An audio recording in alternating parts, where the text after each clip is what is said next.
Hey everybody, this is Ben here again, back again with another movie review. And today's review is on Pixar's Elio. This is the newest film from Pixar. It came out on June 20th, and there's a lot to talk about when it comes to this movie. Yeah, not just the film itself, but a lot of the debacles surrounding it and stuff. So yeah, let's get into it. So yeah, Pixar's Elio is about a boy named Elio who wants to get kidnapped by aliens after when he feels like his life on Earth. And just to get this out of the way, Elio's parents are dead and he lives with his aunt. So and then one day when he's told that he's gonna and then one day when he visits a and one day when he visits um a space convention center like a space convention community space like adventure. He makes it his lifelong dream to get kidnapped by aliens so he can finally find a place where he fits in. Because on Earth, he doesn't really have his parents; it only has his aunt named Olga, who tries to look out for him, but Elio doesn't like want and stuff like that. Then one day, when he's at camp, Elio does end up getting arrested. Oh, hold on, let me just go back. Yeah, one day Elio ends up getting abducted by aliens and by a group of aliens called the Communiverse, and they tell him that if he can go to this other planet and get this other guy named uh,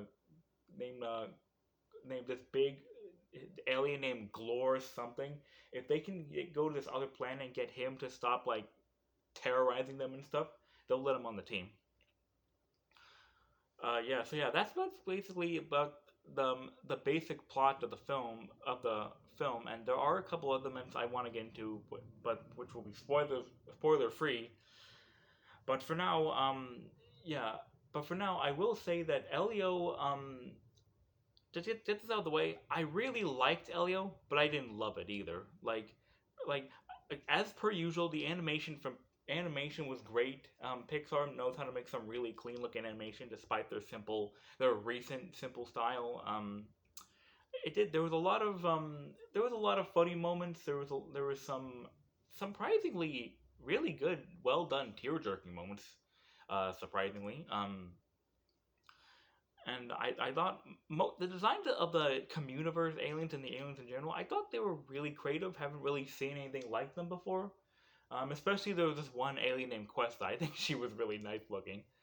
Um, yeah, but yeah, I thought there was a lot of I think there was a lot about the film that worked. I think especially the ending where it was really tear. Okay, it wasn't okay. The ending wasn't tear jerking, but it did get me. It did get me a little bit. I will say that it got me weeping, not crying, but weeping. So yeah, yeah, that's basically about all the really good things I can say about the film. And yeah, the criticisms aren't really major criticisms for me because I still enjoyed the movie.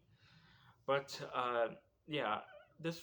But it might be interesting to note in this review that Elio kind of had a very troubled production. It was originally supposed to come out in 2024, but it was pushed to 2025. And during uh, that uh, that period of like delaying, Pixar actually made some changes in this film. Like for example, Olga was changed from Elio's mother to his aunt, which I think was actually a very good change. In particular, because it gives Elio more of a reason to feel like alienated, no pun intended, on Earth. Um, Hold on, let me just. Can I? I'm just gonna look up the bad guy's name. Sorry. Hold on about this. Yeah, Lord Grygon. Yeah, sorry. That's the name of the villain in the film, Lord Grygon. Yeah. Originally, Lord Grygon was part of the Communiverse, but in here, he's just like just a regular villain. And oh yeah, and Elio went uh from acts from and from being abducted by aliens in general. No, he went from being accidentally abducted by aliens to wanting to be abducted by aliens. Yeah. Um, Also, America Ferrera was originally supposed to be the voice of Olga, but in the final film, she's voiced by Zoe Saldana. Yeah. So yeah, there was a lot they kind of changed about this film before release, mainly due to the delay. But yeah, But honestly, I think a lot of these changes were for the better because it makes for a more subversive movie. Because like, I want you guys to answer me this question: how many movies have you seen where the main character has only one parent after their others died? I'm gonna give you 5 seconds.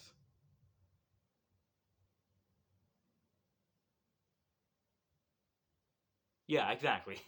Exactly. There's way too many of those movies out there. So honestly, and I think the whole aunt living with your aunt after your parents died hasn't really been done as much. I mean, okay, I know it's been done a lot in Spider-Man, but that's besides the point. I kind of I'm actually glad a lot of these changes were made because we all haven't really seen anything like this, at least not religiously. So so yeah, but the things that I wished were kind of better about the film was is I wish Olga's life before she met Elio was kind of more explored on, and about Elio's motivation about wanting to go into space and get abducted by aliens. Um, the film does imply that highly imply that he wants to go there because he doesn't really feel like it belongs on Earth. But like, what specifically about aliens makes him feel like what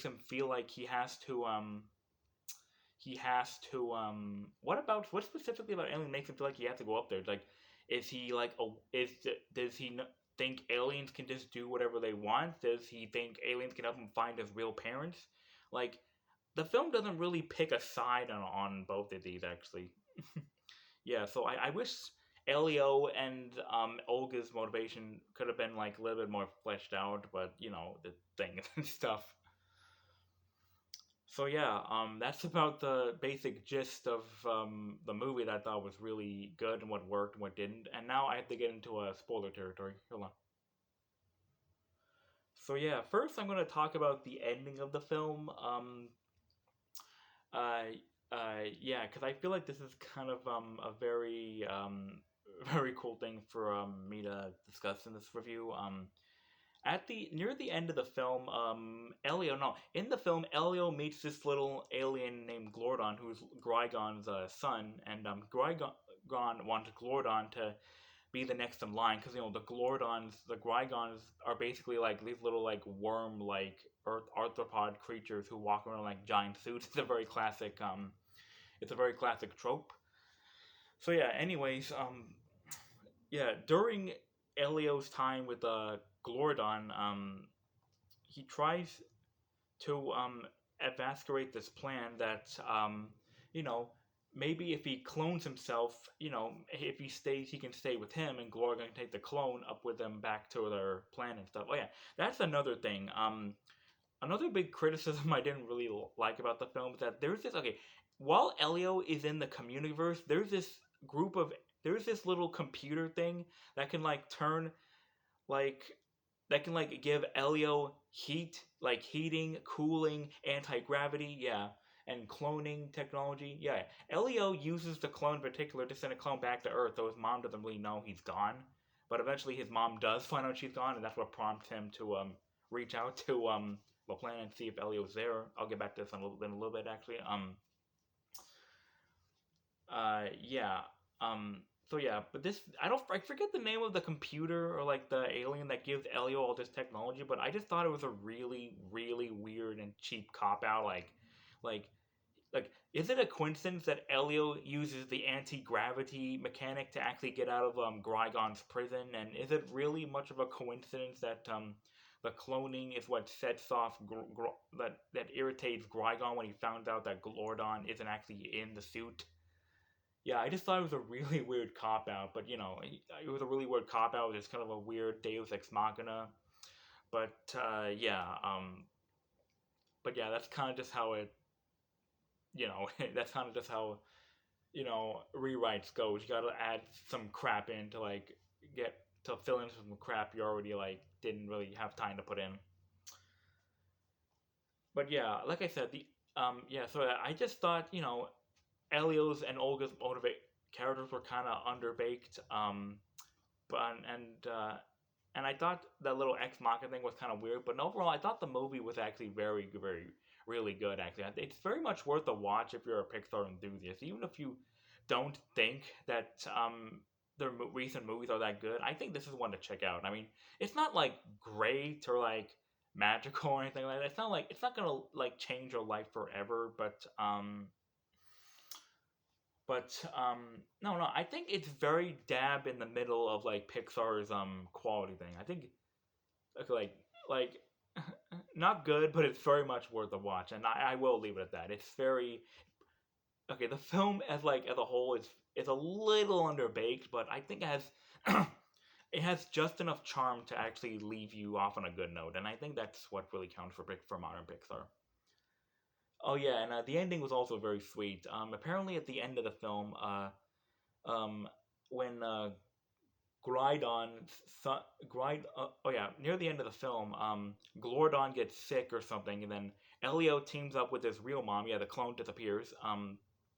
They get Glordon back to his father, but unfortunately they're too late, and it looks like Glordon's about to die. So Grygon abandons his mechanical suit or something, and then as a father, he goes down and comforts Grydon, and then Grydon comes back, and then Glordon says, "Okay, all right, thank you for saving my son. We won't harass or bother you guys anymore."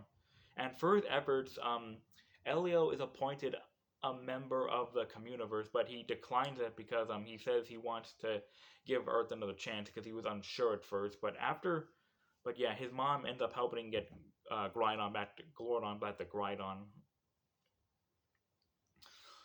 So yeah, the ending was actually very powerful. I would say, I mean, I don't know what it was, but I started weeping a little bit when I was in the theater. I'm not afraid to admit that. It's the film left me off on a really good note, and that's more than I can say for like a lot of recent blockbusters that have been coming out lately. So yeah. So overall, I would probably give Elio a maybe like a 3.2 out of 5. It's closer to a 4 than a 1. Yeah. So yeah, that's my ranking for Elio. And before I end off the review here, there's something else I want to talk to you guys. This is fairly important considering about the film. So yeah, in case you guys didn't know, if you guys did not know that Elio was coming out, I don't blame you because the film has not been marketed the very best actually. Because for those who don't know, for those who haven't been paying attention, Disney recently released a Lilo and Stitch remake in May, the month earlier in May, and it kind of dominated the box office mainly because it had a lot more marketing put into it. The Lilo and Stitch remake, it had no Disney put so much effort into the marketing of Lilo and Stitch that they just forgot about Elio, or they didn't really have much faith in Elio to actually give it proper marketing, just like Lilo and Stitch.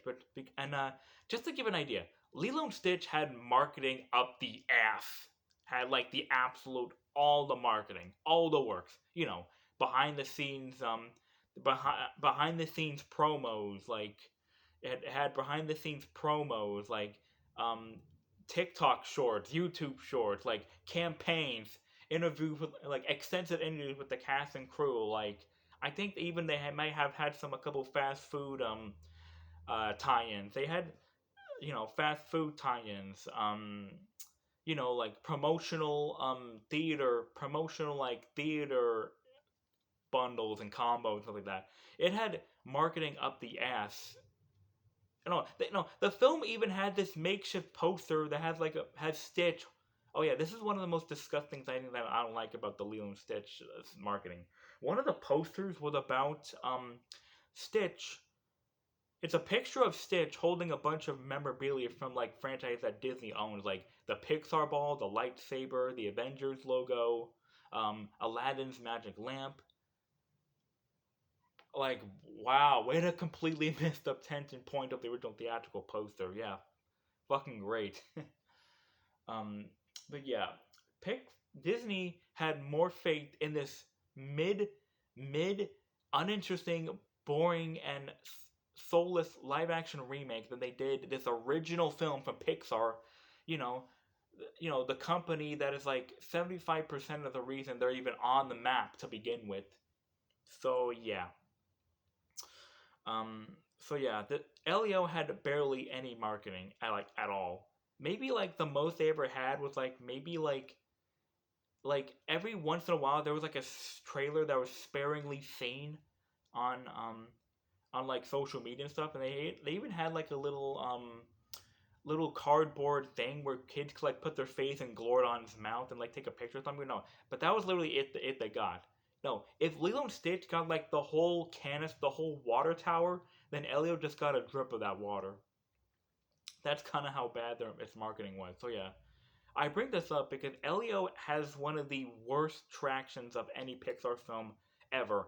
I'm not just saying that just because like the film was like tanking, the film is like doing this or that, the number. No, the film is literally has the worst opening of any Pixar film, and it's probably predicted to be one of the lowest films ever, even lower than no, it's doing better than Luca, Turning Red, and Soul theatrical releases, but it's still doing really bad by Pixar numbers. It had an opening weekend of 20 million, and yeah, that's it. It's. I don't think it's even gonna make any of its budget back. I mean, it'll be lucky if it makes 2.5 quarters of its budget back because as of now, it's made 37 million. Which, and considering it was made on a budget of 150 million, yeah, that's really bad news. Because yeah, this film is gonna end up sadly gonna end up bombing at the box office, maybe because modern Disney is too stupid to have any faith in original stuff.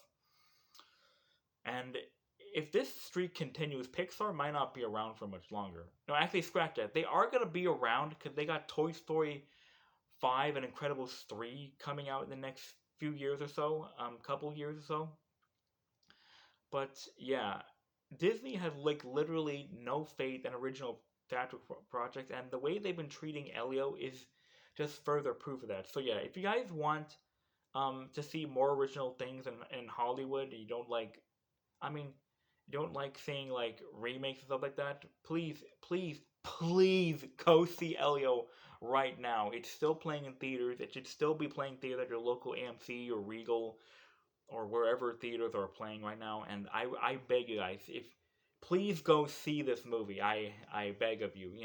It'll help show Pixar a little bit that original projects still have an audience, and that because if their next remake makes like $1 billion, that just means more focus and attention they're gonna put into those films rather than original stuff that doesn't damage like cinema and stuff like that. So yeah, please go see Elio in theaters. I cannot stress this enough, but please go see this beautifully, I mean, semi half baked but very well done, beautifully meaning film, and don't see things like whatever else Disney isn't really putting that good marketing into.